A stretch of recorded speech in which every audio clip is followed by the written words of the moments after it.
Yes, I have to admit, the headline of this video is a bit inflammatory, because I don't actually mean never do practice SATs. Just don't do practice SATs perhaps as often as you already are, or as often as you might have been told to do practice SATs. What I'm saying is a bit of SAT prep heresy, because most prep companies and prep services will tell you that the practice test is the center or the most important activity you can do for your practice regimen. And to a certain extent, practice tests are important, but we have to be clear about the role of a full practice test. What do I mean by practice test? By practice test, I mean sitting down with a full 9 sections or 10 sections, whatever the case may be, and sitting down and doing that entire test from start to finish in order to get some kind of accurate reading of your current SAT score, right? That's what I mean by a practice test. Now, most prep has SAT as an SAT practice test as the centerpiece of that prep, right? You're going to learn some facts and stuff, and then you apply it to your full practice test, and hopefully, as you move along through the course, the practice scores increase, and sometimes they do. But I think there's a lot of issues with focusing on the practice test as the center of prep, and I think we need to instead drill down and figure out, well, what exactly are we trying to do? What exactly are we trying to learn? Does the practice test help us do that? If not, and it doesn't, what should we do instead as our main practice activity? That's what we're going to talk about in this video. It may seem obvious that a practice test is something you should be doing over and over again, and that's why you'll see many companies and services making you do a practice test a week, a practice test every 3 days, whatever it might be. But practice test after practice test is a bad idea, and I've got 5 reasons why constant practice test is a bad idea. Reason number 1 is practice tests take a long time, and they're hard to do, and they're annoying, so they discourage a lot of students from practicing in the first place. I mean, imagine if you're already not super motivated to practice, having to sit down for a 3-hour test in order to practice, quote unquote, is super discouraging, and I don't blame students for not wanting to do it. It's awful. So instead, we shouldn't have to force ourselves to do this, number 1, because if we don't do any kind of practice, even if we do the smallest amount of practice, is better than nothing. So the first problem with practice tests, they take long, they're discouraging, and they don't really get us started moving in the direction of improving. The second issue with practice tests, taking them too much, is that they pretty much reinforce the bad habits that you already have.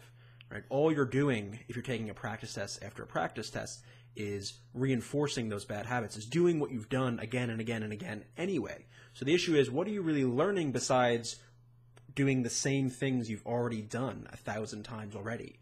There's no learning, in some sense, not much learning, in some sense, going on when you're actually doing a practice test. So as to what the test is actually accomplishing besides getting you a score, it might actually be hurting you in some ways by reinforcing those bad habits. An example that I think about a lot is you hear about in sports. I'm not a super athletic person, as you might expect, but a lot of examples you hear in sports are you don't want to do drills. So if I'm playing hockey, you don't want to do skating drills to learn how to skate when you're fatigued, because when you're fatigued, you cheat, you don't do things completely correctly, and you're reinforcing and learning the bad technique and the bad habits. And the same thing applies to this AT. If you're doing practice tests and you're tired and you're bored and you're sick of it, you're going to be practicing bad things simply so you can get the test over with. You're not really learning anything. In fact, you're learning bad things. The third issue with full SAT practice tests is, regardless of how hard you try, it's super difficult to take them as seriously as you would on a real test day. So on the real test day, you know it counts, the adrenaline is flowing, you know this is time to put up or shut up. So that has certain consequences. Some students do well under those stressful circumstances, others do the opposite. You know, you have this difference between a good and a bad test taker. So, and as much as you try a practice test, you know, either consciously or even subconsciously, that the test isn't real. So whether you're really giving the full performance, your full effect on that test is in question. The fourth issue with taking full practice tests is the feedback that you're getting from them. Sure, the positive is you're getting a score that you can say, okay, right now I'm at a 2070 when I take a complete test, and that is, in some sense, one of the benefits. But if you're just looking for feedback on how you're doing, on how you're scoring on your current skill level within a section or whatever, a practice test may not be and is not the best feedback for that. There are easier, quicker ways of getting that feedback that don't require as much input of time and energy, that can get you good information as to your current status. And we're going to talk about in a second what those strategies are. And the fifth and final reason that taking practice tests is problematic is really for those who don't take official SAT practice tests that take practice tests that they might find in Princeton Review books or Kaplan books or for any test prep company. Basically tests that are synthesized, simulated tests that are not real ones. And there you have even worse because you have all the downsides of taking full practice tests with none of the benefits because you're not taking a real SAT. And if you don't take a real SAT, you're not quite sure if, especially for the reading section, if that reading score really correlates or relates to anything in real life when it comes to the real SAT. So if you're taking fake practice tests, stop that immediately. In fact, never use any synthesized or simulated material. Never use Princeton Review. Never use Kaplan stuff. Never use Barron stuff. Nothing that is not real SAT stuff. So I've said a lot of bad things about practice tests. So what is the alternative? What do we do instead? What we want to do, what is the goal of practicing SAT questions? It's to learn skills and learn how to get questions right? So go from questions we don't know how to answer or that we answer incorrectly and instead get them right. That is what improvement is about. So instead, what we want to focus more on is spending quality time with specific questions, with specific sections, and then working our way up to full practice tests. In a second, I'm going to show you what I call the pyramid of practice. That's going to show us what we should be spending our time on in order to improve the best. So let's go ahead and look at that. This is the pyramid of practice, or the practice pyramid. And the point of this is to show you what you should be spending your time on, what kinds of practice will be most effective, and how you should divide your time to working your way up to completing full SATs and doing your best on them. So the first place you should start, the majority of your time should be spent on untimed questions. And these are things like the SAT question of the day, which I have a daily video series where I go through each question. In the members area of my site, I also work through lots of specific questions from practice tests in the Math Tactics series, Grammar Tactics series, to show you the different kinds of questions you're going to see on the SAT. So things like that. You want to spend time here just worrying about the question, not worrying about time, figuring out what the question is, how to answer it, all those kinds of things, strategies, and so on. If you can't answer a question without time, there's no way you're going to answer it with time, right? It's going to be harder when you have time. So first, make sure you can answer the questions on their own, by themselves. Once you do that, then move on to untimed sections. So here, of course, we're talking about math sections, reading sections, and writing sections, even an essay. And again, here, we want to start untimed. We don't want to worry about time when we just want to see how well we do in a section without having to worry about the time issue, right? Again, if you do a section untimed and you can't hit your goal, whatever that goal might be, adding time is not going to help you. In fact, it's going to make it worse. So we have to make sure we can hit our goals with untimed sections first, right? So just sitting down, even if it takes us an hour, seeing if we can complete the section and get the questions right without time issue. Then, of course, you want to start moving into your timed section. So this is where you're going to spend 25 minutes or 20 minutes or whatever the time limit's going to be to answer the questions in that particular section. Again, we're always going to use real practice tests. We never want to use synthesized stuff. And we're going to go through here, use time sections, and see how you do.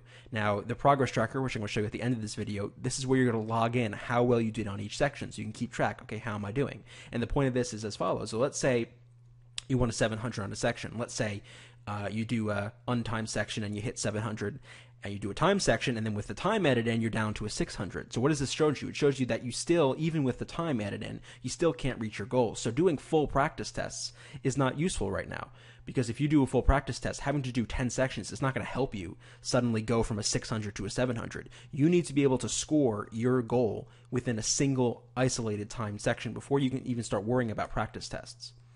The next level is the timed section times 3. So this is a complete group of sections that you would see on an SAT. So 3 math, 3 writing, or 3 reading, excuse me, and then either 2 or 3 writing depending on when you add the essay or not. But either way, this is where you say, okay, I can hit my goal with my time sections in math. I can hit, let's say 700 approximately with each section. Well, now I would go ahead and do 3 math sections as if I were doing a complete test and see, do I actually hit a 700 math? Because again, if you can't hit your goal when you're just doing the 3 sections in a row timed, adding in the other 6 or 7 sections is not going to suddenly make you get better. In fact, it's likely, if anything, to make you do a little bit worse. So we got to make sure we can hit our goals within these timed sections. And then finally, once you can hit your goals doing these time section groups, and you can hit your goals throughout this entire level, then you can start worrying about practice tests. Then it's time to put it all together in the end to see how well you do. So of course, this is going to be your full 9, most likely 9, sometimes 10 section tests with an essay, sitting in one place in one time, cranking out the sections, treating it as much as you can like a real test. So the majority of your time, as you can see, should be spent in these bottom 3 layers. In untimed questions, untimed sections, and then timed sections, right? Because if you can't hit your goals in this layers, adding in the difficulty above is not going to help. Once you can reliably hit your scores in this region, then start worrying about timed section groups, and then even at the end, practice tests. So overall, this is how you want to structure your time. Again, we never want to just, it's not like, okay, I'm done with this layer, I move on to this, and then I move on to this. You're always going to go back and forth between layers, right? So if I'm doing timed sections, I'll go back sometimes do untimed, maybe do untimed questions, maybe try a timed section group, go back down to a timed section, maybe try a practice test, and then go back down the pyramid. It's just a basic idea of how you want to structure your time and what you want to focus on. Focus on worrying about time after you can answer the questions, and then worry about practice tests after you can complete timed sections appropriately. Now, it should be said there are some benefits of full practice tests, and as you saw before, we do include full practice tests in our practice regimen. It's just not the main thing we're going to do. The benefits of the practice test. So first, if you take a practice section, one section under time, and you get most of all of them right, that's great.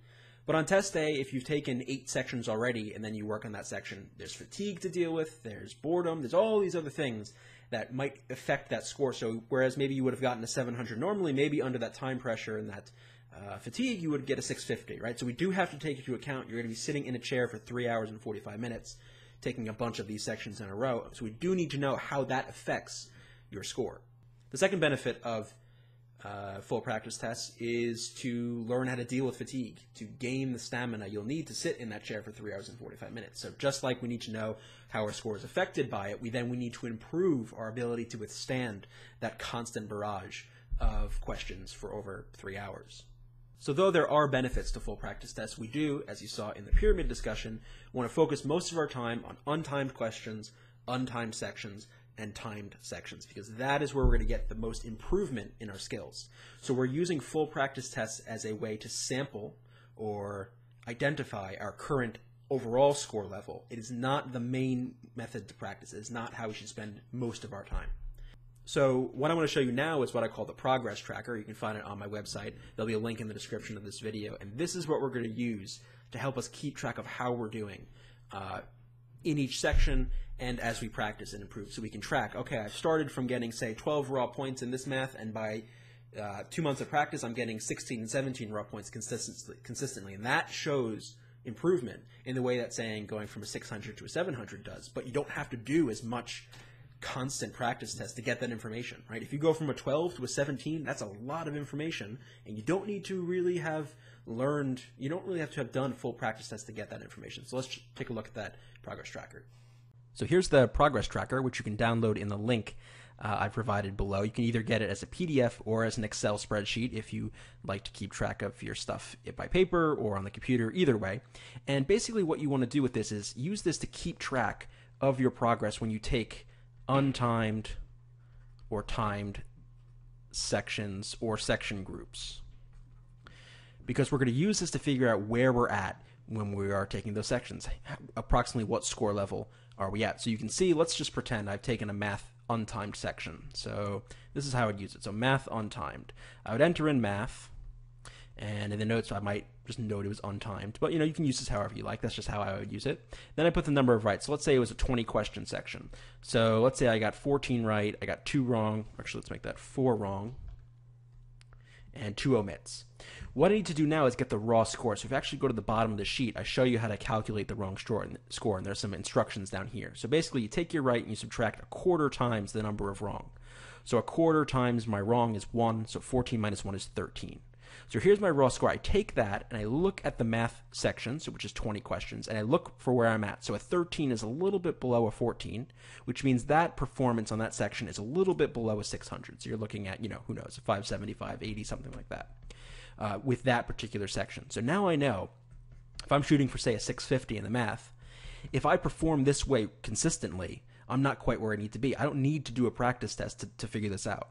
As soon as I track my progress, maybe the next math I do, I get a 16. So I get maybe a 15 raw score or something. I would look down and say, oh, look at that. I'm just a little bit above a 600, maybe a 620, 630. So I'm heading on the right track. I don't need a full practice test to figure that out. You could even enter in section group. So let's say you do 3 critical reading. You link those together, section group, enter in your scores, and then you can either see how you did on each individual section or add them up and figure out approximately how you did on the section in the rubric that's included with the test. Either way, and I talk more about that on scoring practice SATs if you want to learn how to score your own practice SATs and practice sections, right? So this is how you use the progress tracker. Down here is going to give you all the information you need to determine where particularly you're at within the score range. So score at or below or at or above these particular raw scores, and you know you're going to be pretty close to where you want to be in this section.